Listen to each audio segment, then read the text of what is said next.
بسم الله الرحمن الرحيم نحمده ونصلي على رسوله الكريم أما بعد فقد قال الله تعالى في القرآن المجيد في الفرقان الحميد بعد فأعوذ بالله من الشيطان الرجيم بسم الله الرحمن الرحيم وَضْرِبْ لَهُمْ مَثَلًا أَصْحَابَ الْقَرْيَةِ إِذْ جَاءَهَا الْمُرْسَلُونَ. Cite to them the parable of the people of the village when the messengers came to them. This is, mashallah, the fourth day of continuing from the tafsir of or the lessons that we can learn from Sūrah YāSīn Sharif. Here Allah subhanahu wa ta'ala now speaks about a really important story, which is highly important for all of us. Allah ta'ala says to cite to them the parable, to explain to them the example of Ashab al-Qaryah, of the people of the village. And the reason why it's important for us is because in this story there's glad tidings for those who have Iman, and there's a lesson for the mukaddibin, those who don't believe in it, who go against it. There's a lesson, ibrat for them regarding in this story. And because the topic so far has been continuing regarding warning the non-Muslims, inzar, so this is a sort of a warning, so we can understand from the topic of the Sūrah YāSīn and this particular story. So the story is as such, there's slight variations in the narratives, but in conclusion we'll try to summarize it all as one so we can understand the gist of the story. Imam Baghawi, a famous mufassir of the Quran Sharif, has mentioned that Hazrat Isa alayhi salatu wasalam sent two of his close Hawariyin disciples, to the city of Antioch. So you can go there and give da'wat about Allah subhanahu wa ta'ala, the tawheed of Allah, the risalat of the Prophet, and belief in the akhirat. So he sent them, and their names were, we heard here from Tafsir, Yunus and Yahya. The biblical names are Bulus and Yuhana. So these two were sent on behalf of Hazrat Isa alayhi salam, Jesus, to the city of Antakya. Antakya, if geographically it could be a coastal city in Syria. Some have said it's in Misr, some have said it's in Turkey. Wallahu alam, this is not the maqsad to know the actual location. So, but Antakya is also that city which Hazrat Abu Ubaidah ibn Jarrah had conquest in Futuhat al-Sham. We heard about this story, how he had acquired victory when he conquered the city of Antakya. Barhal, so these two were sent. And again, this one point on this here, some of us, we like to delve into these matters here. What's the name of the city? Where is it located? Like some people, they ask, and many of you have heard this, what was the name of Musa alayhi salam's mother? In the Quran Sharif, when she looked after him, what was his mother's name? What is this person's name? These knowing names and towns. Where is Ashab al-Kahf located? Which city is it in? Which location? Which cave? This is irrelevant. If Allah Ta'ala has left it ambiguous, we should leave it the same as well.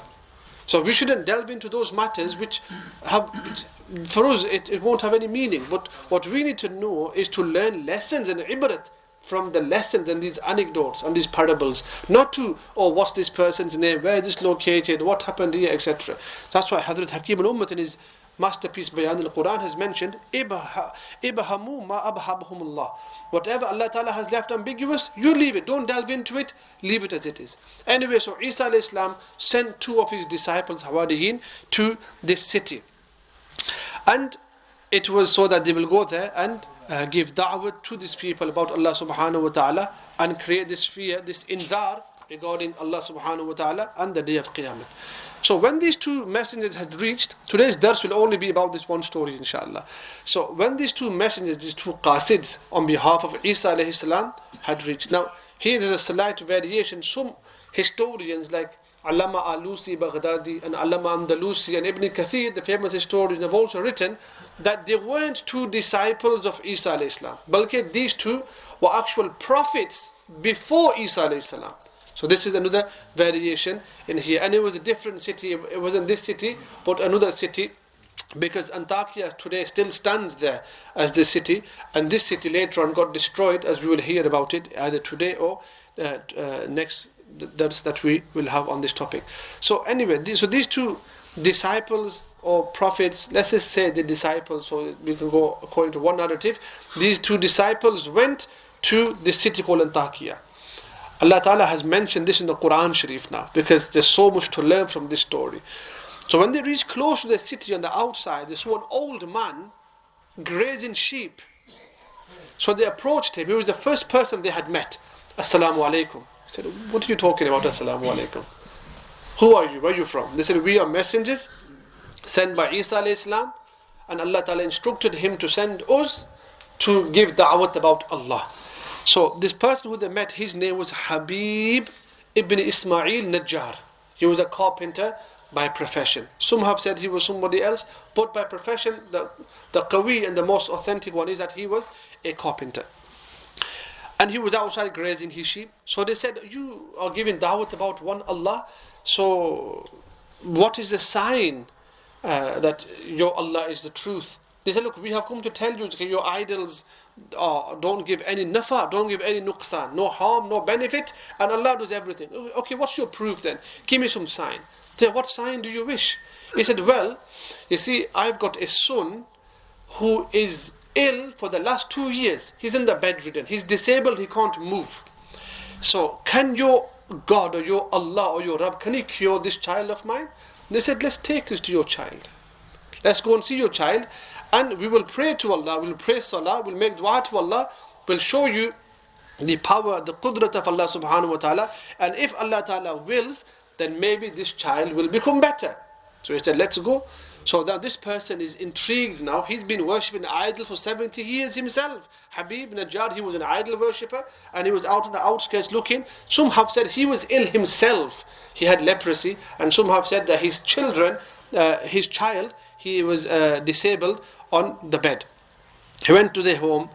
They saw the child. Now this child hasn't walked for 2 years.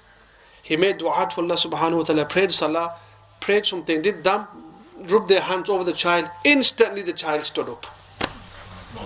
He became better straight away. So when he saw this, he couldn't believe it. He said, I have been worshipping my idol, my sanam, my but for 70 years, and he hasn't done anything, and you worship this one Allah, and you made dua to this one Allah, and my child became better. Straight away his heart was lit with the flame of Iman. He became Muslim. He said, now you people are on the haqq and the truth, people need to know about you. So he told the people, okay, these two great men have come, they're giving da'wat about one Allah, come. So then people began to flock to them. And because this was the time of Isa alayhi salam, so medicine was very rampant in society. Everyone used to talk a lot about medicine. Hence Allah Ta'ala gave Isa alayhi salam the miracle of curing people. At the time of Musa alayhi salam, witchcraft and sorcery was rampant. Hence Allah Ta'ala gave him a miracle equivalent where he would throw the staff and it would become a snake. In the time of our Rasul sallallahu alaihi wasallam, poetry and ash'ar was very rampant. So Allah Ta'ala gave him a Quran with such such verses inside that it baffled all of the great poets of the time. So these people, they began to cure the leper, etc., and those who were ill and bimar with bi'idhnillah, with the hukm of Allah subhanahu wa ta'ala, and they acquired much fame. So Allah Ta'ala says here, وَضْرِبْ لَهُمْ مَثَلًا أَصْحَابَ الْقَرْيَةِ. Tell the people of Kuffar in Makkah, tell these Kuffar in Makkah who are not listening to you about the example of the people of the village, Ashab al-Qarya, إِذْ جَاءَهَا الْمُرْسَلُونَ, when the messengers came to them. So messenger could also mean sent on behalf of somebody. He's also called a messenger and a qasid. This news reached from the outside into the city, and Antakya was a big city, a central city. Even today, well, I don't know today, but before it was called the cradle of Christianity. There were so many churches inside, and it was a very famous city. The king of this city, according to Wahab ibn Munabbah rahmatullahi, Mufassir of the Quran, he says his name was Antiphus. Now Antiphus, he was a Roman, and he was also an idol worshipper. So he heard of these people, so he called for these people. So he said to them, what do you say? He said, we give da'wah towards one Allah, wahdahu la sharik, wahdahu la sharika lahu, and we stop people from worshipping idols. He said, okay. He said, why? He said, because your idols don't give any benefit or any harm. And therefore, this is a sunnah of the Sahaba Ikram. When they would go into the big courts of the big kings, they would also say the same. When Rabi ibn Amir radiallahu anhu was sent to the court of the big superpower of the time, the Iranian superpower. So he asked him, okay, what do you preach? He said, Tawheed. What do you stop us from? From idol worshipping. And then he said a statement that today people still recollect and they take great wisdom from here. He said, لِنُخْرِجَ الْعِبَادِ مِنْ عِبَادَةِ الْعِبَادِ إِلَىٰ عِبَادَةِ رَبِّ الْعِبَادِ. That we take people out from the slavery of men and we put those men into the slavery of Allah subhanahu wa ta'ala. This is our job. Allah ta'ala has sent us for this. We are du'at ilallah. We call towards Allah subhanahu wa ta'ala. So this king was listening unto first, okay, fine, that's fine. So you talk about one Allah? Yes, we talk about one Allah. He sees all, He hears all, He's your creator. But your idols are nothing. Allah Ta'ala created everything, the heavens, the earth. They give da'wat of tawheed and the oneness of Allah subhanahu wa ta'ala. Then the king said, okay, is your one Allah, your one God, is He different to our idols? He said, yes, He's very different because our Allah is the actual main, real, haqiqi Rabb, and these are false deities. They have no position whatsoever. Now when did they say this last statement? So he said, okay, fine. I will let you leave and I will think upon what you have said and I'll let you know by the morning or maybe a few days' time. But this was his plan. When they left with hope that he will become a Muslim, and if he does, the whole of the city will become Muslim and they are successful in the da'wah. So the king, he told some of his people, okay, when they go, follow them. Just like in Taif, when Rasulullah sallallahu alaihi wasallam gave da'wah to the 3 chieftains, so they didn't listen and they said, okay. And then they set out the people after them, after the surah, to beat him up, to throw stones at him, to call him harmful words, etc. And they pelted him until he was covered and in blood. So this king, he said, okay, you may now leave. I will think about the matter. I'll let you know soon. When these 2 qasids, Yunus and Yahya, according to one name, to one riwayat, and if they were prophets, then there were 3.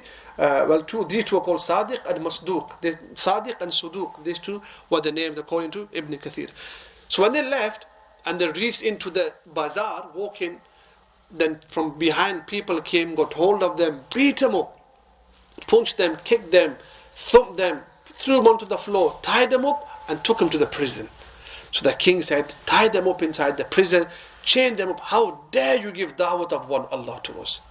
We all worship these are our gods, these idols. We don't believe in one Allah, na'uz billah, na'uz billah. So they tied them up and he said, lash them 100 lashes. So 100 violent lashes of the whips were given on the back of these people.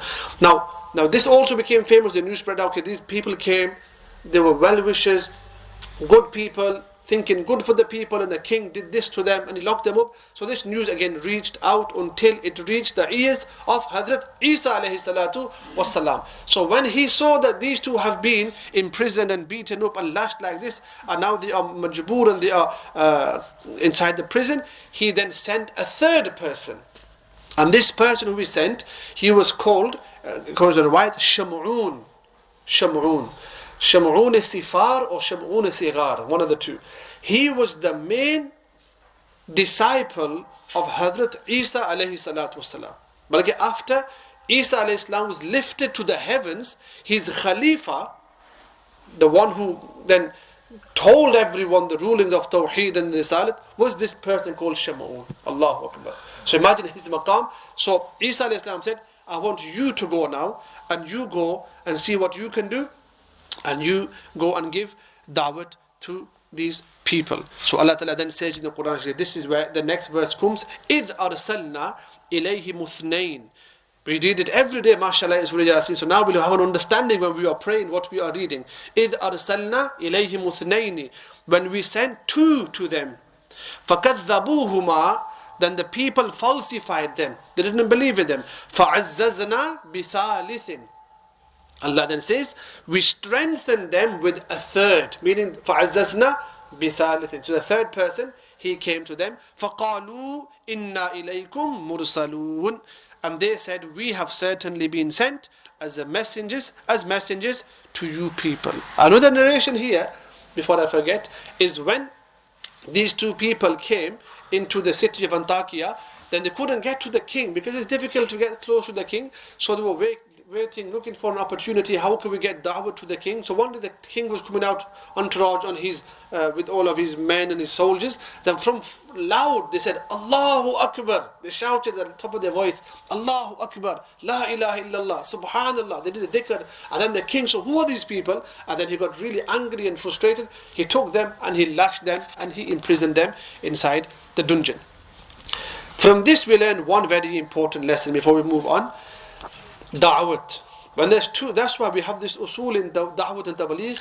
Where you go on gasht, minimum should be 3 people. This usul that we have in Tabligh, minimum should be 3 people, is taken from this ayat. Our elders of Tabligh Jamaat, they took this principle of minimum 3 from this particular ayat. Allahu Akbar. Look how the insight is when they take, some people say, okay, why do you walk in twos?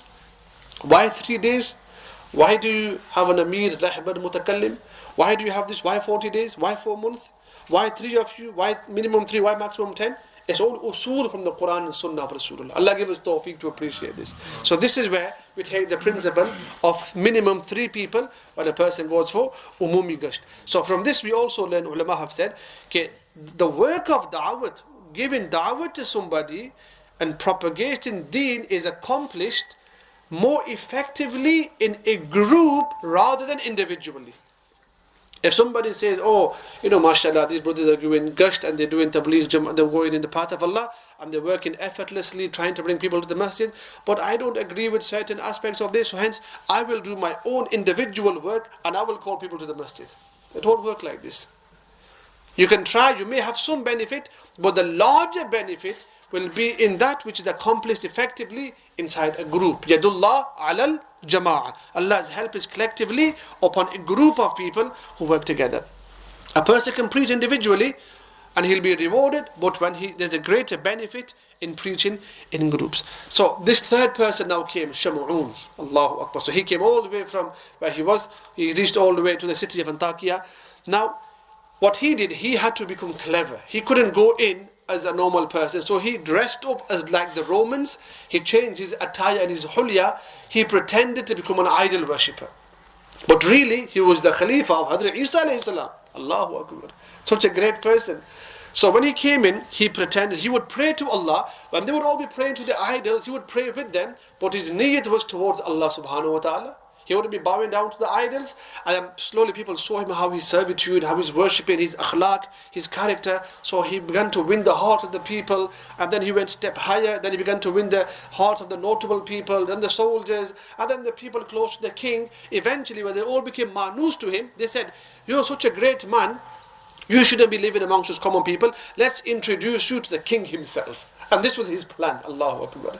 So then eventually he went in, met the king, spoke with the king, showed his akhlaq, showed his character. Again, very political, the way he was working in such a way, he had a bigger motive behind. Da'wat was the motive, but he used all these outside plans just to get inside so he can have an influence. The king also became very accustomed to him. He listened to him, he liked his opinions, liked his mashwaras, and he began to become very, very close to the king until the king held him very high in his noble eyes. He felt it very noble in his eyes, and the king would discuss very important matters with him regarding his kingdom and his family and his children and all of the his whole of his subordinates underneath him. So now Shamun had won the confidence of the king. From this ayat we learn. Then Shamun one day said to him, oh, Badshah, Salamat King, I have heard that people are talking in the street that you've locked up 2 people. Is that true? So this is how he wanted to get his da'wat across. He said, yes, don't talk about them. These people, they really got me angry, and they were talking about this one Allah and everything, and I've punished them and I put them in the prison. He said, no, but don't you think we should listen to them? You're the wise man, let's see what they have to say. And haven't you seen how they cured those people with the permission of the Allah? I want to speak with them. If you allow, give me permission, or king, I wish to speak with them, only if you give your permission. He said, Chalo, I'll call them out of prison, you can speak with them. Now Shamun knew them, they knew Shamun. So they came in front of him and he said to them, okay, you two, now he's pretending to be somebody else. Right, tell me, who are you 2 people? So they know who he was, so they were also playing along. They said, yes, we are sent by Isa alayhi salam, and we give da'wat of tawheed of one Allah, and we stop people from making shirk towards Allah subhanahu wa ta'ala. And this is our message. So then Shamun, he said they just spoke a bit more with him, and he said, what is the sign and proof that your Allah does everything? And they said, our Allah does everything. Your ma'boods can't do anything. He said, okay, what's the proof? Now Shamun knew Allah does everything. يَفْعَلُ اللَّهُ مَا يَشَاءُ وَمَا تَشَاءُونَ إِلَّا أَن يَشَاءَ اللَّهُ رَبُّ الْعَالَمِينَ. Allah does everything. He said, what's the proof? He said, you tell me what you want to see. We will, with the hukum of Allah, will show you what Allah will. He said, okay then, no problem. So he asked the king, is there any matter that you want sorting out? He said, yes. There's a boy lives down that street. He's blind in both eyes. Balki, he hasn't got any eyes. The skin is flat and smooth, just like a normal skin. There's no eye sockets there. Bring his eyes. Let's see if your Allah can do this. He said, bring the child. So the child was brought. This is all in Sūrah YāSīn Sharif Tafsir. Subhanallah, Ajib. So he was brought forward, and they looked at him. The two, they prayed salah, they cried to Allah. Whilst they were praying, Shamun was also secretly crying to Allah subhanahu wa ta'ala. Oh Allah, please grant them madad. Oh Allah, please help them. Send your nusra upon them. Send your khas madad and fadl upon them. Enshroud them with your mercy. Show your power and qudrat. So he was silently making dua. They were openly making dua and praying salah. So they came to the child and they prayed something, blew on this area, and slowly the skin began to go in, sink in, and eye sockets began to come out from inside the skin. Then they picked up two clods of clay from the floor in their hands. They prayed something on them, and they put them into the eyes and prayed and blew on the eyes, and the eyeballs appeared inside the sockets. Allahu Akbar. He said, look, bi-idhnillah, this is with the hukum of Allah. Now the king was shocked. Okay, look what these people have done. So now Shamun said, this is the perfect chance for me to try my da'wat. He said, oh Badshah and Tafus, why don't you show what your Rabb can do now? If their Rabb can do this, show him now what your Rabb can do. So now the king was dazzled. He said, look, listen. Don't say this loud. You know my ma'boods can't do anything. He said, our ma'bood, idols, they can't give nafa, they can't give nuqsan, they can't give harm, they can't give benefit. He said, okay, well, he wants you to say the next point, but he said, no, it's too early stages, I will keep building. He said, okay, king, is there anything else that we should see from them, see more proof, see more clear da'wat and propagation, so we can understand them. So the king said, okay, you've cured somebody's illness, he was blind, and I've heard you've cured a leper, Kod ki bimari wala, but there's a boy in this village, in this area, who died. And it's been 7 days, his father has been out of the city and he hasn't returned. And we haven't buried this boy because we want his dad to come and see his corpse first, and he can lament and share his condolences and grief. Then we will bury this child. And he's lying in this particular house, in this area. So we'll bring the dead body. Let's see if your Allah can bring him to life. Allahu Akbar Ajib. So he said, bring the boy, no problem. We'll make dua to Allah. We will show you the power of our Allah. This is all the takwini faisla of Allah Ta'ala. Allah wanted to show them this. And Allah kept this alive in this ummah to show us the power of the control of Allah Subhanahu Wa Ta'ala. And how we should have yaqeen and conviction in the hukum of Allah Subhanahu Wa Ta'ala. So this child was brought, and then the hadith mentions he was like a rotted corpse, decomposed, disfigured. 7 days he's been out, left in the heat. So they began to pray, prayed salah, cry to Allah. Shamun again on the side, he hid and he was praying to Allah subhanahu wa ta'ala, crying to Allah, Allah, please send your madad, send your help, show them the proof of your tawheed, your power. If this king accepts and the whole area will accept it, your name will become high. And he was crying to Allah ta'ala. So after they finished, the boy sat up straight away. He came to life. His body became normal, came back to life. Now the king had reached high levels of ta'ajjub. And he said to the boy, what do you say? You come back to life, what do you say? The boy said, I say one thing to you. These 3 people are on the haqq. These 3 are on the haqq. He said, what do you mean these 3? There's 2 of them. He said, no, this person also, Shamun, he is also on the haqq as well. And he said, I have just 7 days it has been I have died, and I was taken into 7 valleys of the fire of Jahannam. Allah had punished me into the 7th valley of the fire of Jahannam because of making shirk with Allah subhanahu wa ta'ala. So I'm telling you, stop shirk, believe in one Allah, and listen to this message. Now when he said, and then he said, I have seen a door of Jannat opened, I saw a beautiful figure standing there, and a handsome man, and he was interceding on behalf of these 3, that these 3 will enter Jannah. He said, why do you mean 3? There's two. He said, no, this one Shamun as well. So now Shamun realized, okay, I'm going to get exposed. So straight away, quickly, he said, oh, Bacha, I tell you something. I've heard your daughter's died as well. Why don't we get her back to life as well? So in case the matter comes here.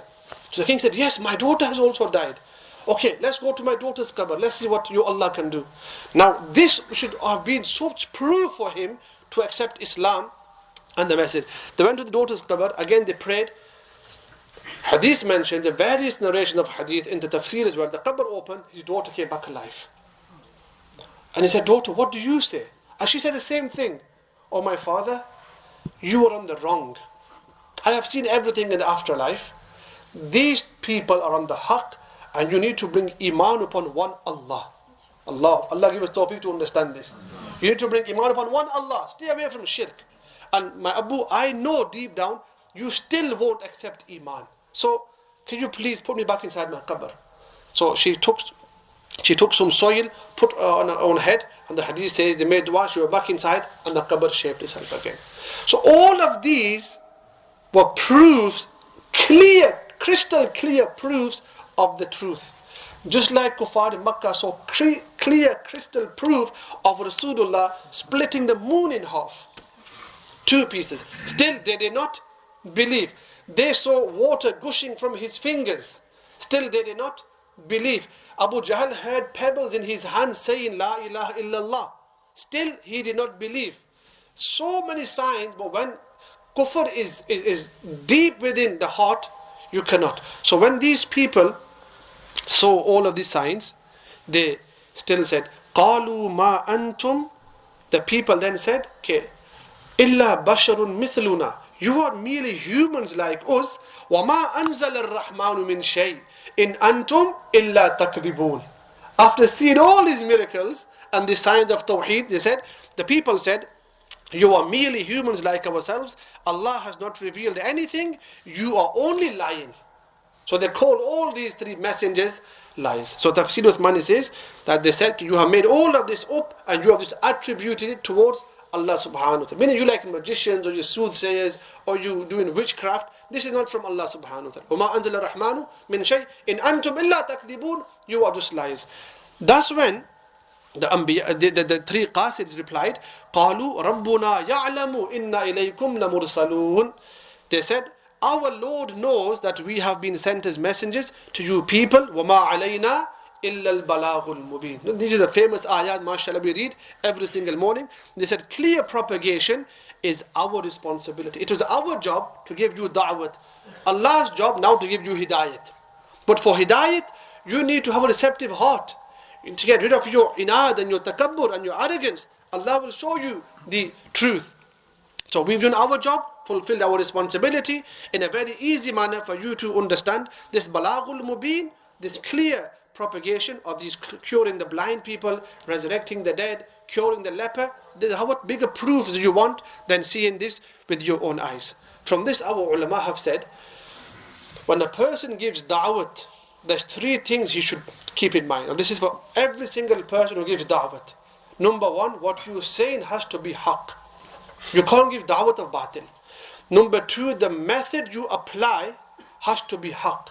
You have to give da'wat according to the usul and the principles laid out. And number three, your intention has to be haqq. When your niyat is haqq, your method is haqq, and your words are haqq, then inshallah your da'wat will definitely have an effect upon the listener as long as he is willing to listen to your da'wat. And upon this our Hazrat also mentions, okay, when you give da'wat to somebody, look at the temperament of the person, look at his dini knowledge, his background, and look at the environment that he is living in. If somebody is full of anger all the time, don't try giving him da'wat about something, he'll get more angry with you. If somebody's dini condition is different from you, don't go deep into masail with him because he doesn't know the basics yet. Or which environment he's living in, look at where he's from, what his background is. Only then, once you know fully, then give da'wat to that person. And Allah give us tawfiq to do this. So they said, وَمَا عَلَيْنَا إِلَّا الْبَلَاغُ الْمُبِينَ. Final point here. Then they replied by saying, when they rejected the da'wat, this is something very important for us. When a person rejects da'wat from Allah, Allah sends his adhab upon the people. When a person rejects da'wat or he stops giving da'wat, Allah sends an umumi waba an open, clear punishment. So they said, قَالُوا إِنَّا تَطَيَّرْنَا بِكُمْ لَإِن لَمْ تَنْتَهُوا لَنَرْجُمَنَّكُمْ وَلَيَمَسَّنَّكُمْ مِنَّا عَذَابٌ أَلِيمٌ. The people said, we augur an evil omen from you. If you do not desist, we will surely stone you, and a painful punishment from us will definitely afflict you. What happened here is, when they gave da'wat, they didn't listen, Allah sent His adhab. What was the adhab? In the form of disputes and fights in the people. This is also adhab from Allah. Allah Ta'ala safeguard all of us. When people begin arguing inside the masjid, inside their homes, there's differences and fights taking place. This is the sort of azab from Allah subhanahu wa ta'ala. The second punishment was a famine. Allah Ta'ala sent famine. All of them began to starve. Everything dried up. So what did these people say? You three people who are here, it's because of you three people that this famine has happened. It's because of you three people that everyone is starving. It's because of you three people that we see the rains have stopped and everyone is fighting. So say, قَالُوا إِنَّا تَطَيَّرْنَا بِكُمْ. We consider you all as very bad luck. تَطَيَّر. You are bad luck. And from this we should learn one important masla for our aqidah. Bad luck, believing in bad luck is shirk in Islam. Believing in bad luck is shirk in Islam.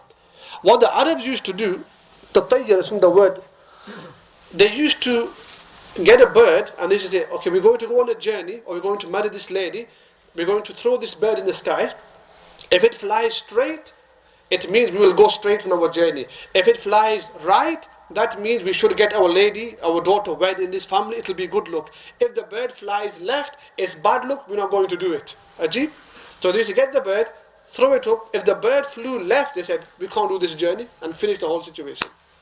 The bird flew left, and okay, the bird just flies where he wanted to fly. It's got nothing to do with good luck or bad luck. They would take it as a bad omen. So Allah says this is shirk.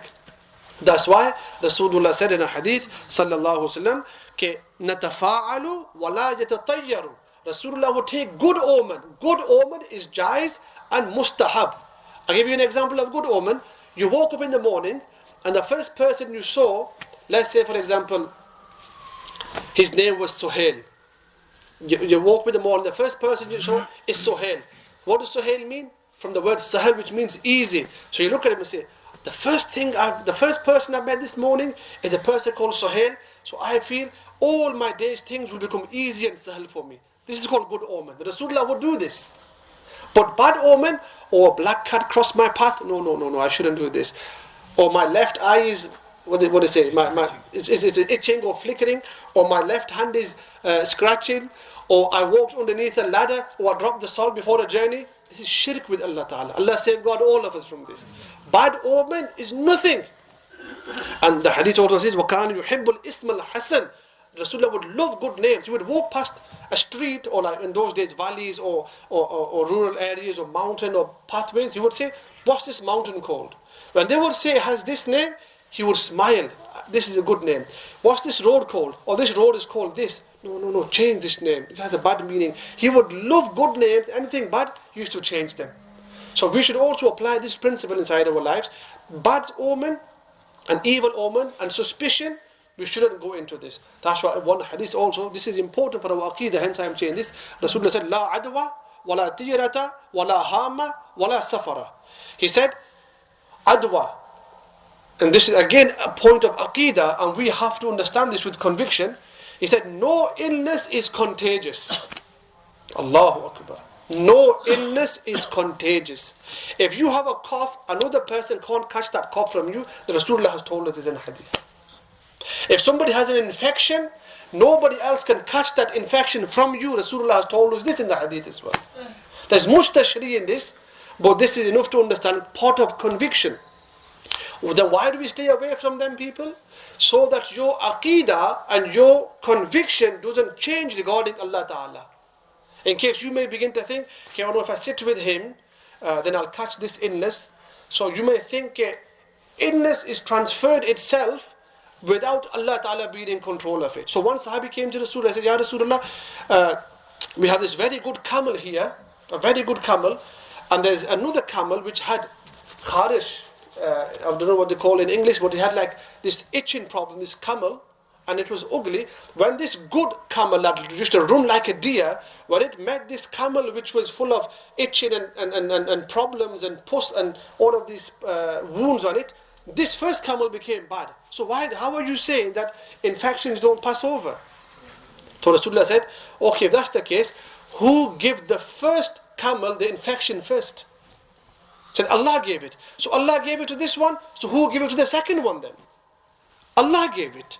If you feel it passes, then according to your yaqeen, that will happen. Like one Sahabi said, Ya Rasulullah, when we used to live in this house, we had lots of money, lots of children. When we moved into this new house, it says in the hadith, our children began to die, our wealth began to finish. So what did the Prophet say? Leave that house instantly. Why? In case they would do shirk, that because of this house we are getting ill and our children are dying and our wealth is finishing. So to take that concept out of their mind, leave that house, and not only Allah gives death, and only Allah takes away your wealth. This is a part of yaqeen. Allah give us tawfiq to understand this. So la adwa wala tiyarata, omen, bad omens, anything. Wala hamma, the Arabs used to say when somebody dies, when the body begins to rot in the qabr, when the skull is left, from the skull a bird is formed, and that bird comes alive and it roams the earth and gives nahusat to the household members. Again, Rasulullah said this is nonsense. And wala safara, that the Arab custom was, in the month of Safar, don't get married. In the month of Safar, don't do anything good, because it's a month of nahusat. So the Prophet Islam, he broke all of these misconceptions. So these people said, okay, you three qasids are bad luck. You have brought wretchedness with you, bad luck. So what did they reply? They said, قَالُوا طَائِرُكُمْ مَعَكُمْ. You saying that our da'wat gives you bad luck? Can da'wat give somebody bad luck?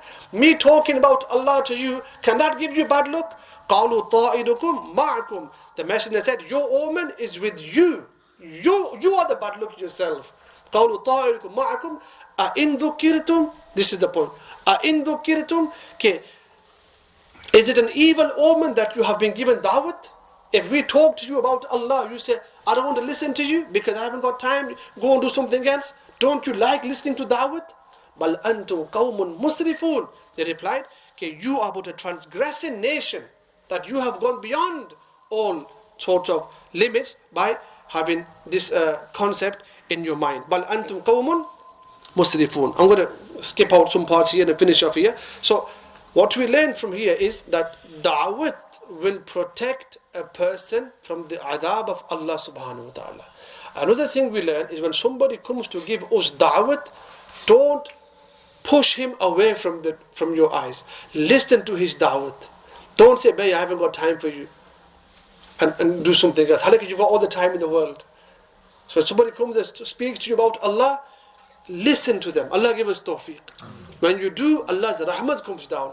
When you don't, Allah sends His adab. When people stop, Allah Ta'ala sends His adab. And that's why Rasulullah even, he made a qasam of this. وَالَّذِي نَفْسِي بِيَدِي, I swear by Him in whose hand is my life, لَتَأْمُرُنَّ بِالْمَعْرُوفِ وَلَتَنْهَوُنَّ عَنِ الْمُنْكَرِ. Most definitely give da'wat and most definitely stop people from evil. Why? أَوْ لَيُوشِكَنَّ اللَّهُ.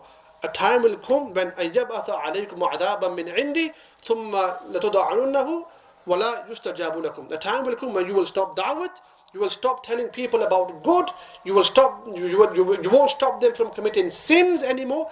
Then Allah will send such an adab upon you that you will all make dua.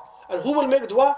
The pious people will make dua, but Allah will not listen to none of your duas. Now हम क्या कहते हैं कि अल्लाह इस जालिम बादशाह को कत्ल कर दे, या अल्लाह जालिमों का मुंह काला फरमा दे, मजलूमों की मदद फरमा. Our dua is getting accepted. Why is it not getting accepted? Because we've stopped giving da'wat. Because we have stopped telling people about the good, and we don't stop them no more from bad.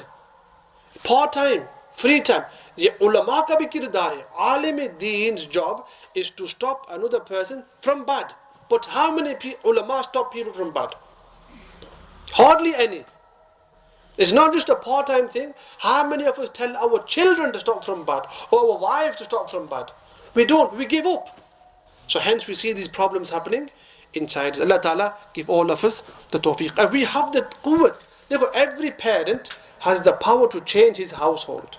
مَا مِن قَوْمٍ يُعْمَلُ فِيهِمْ بِالْمَعَاصِي. If any person sees guna taking place in his house, He sees his son doing zina, watching music, listening to music, watching TV, missing namaz in front of him.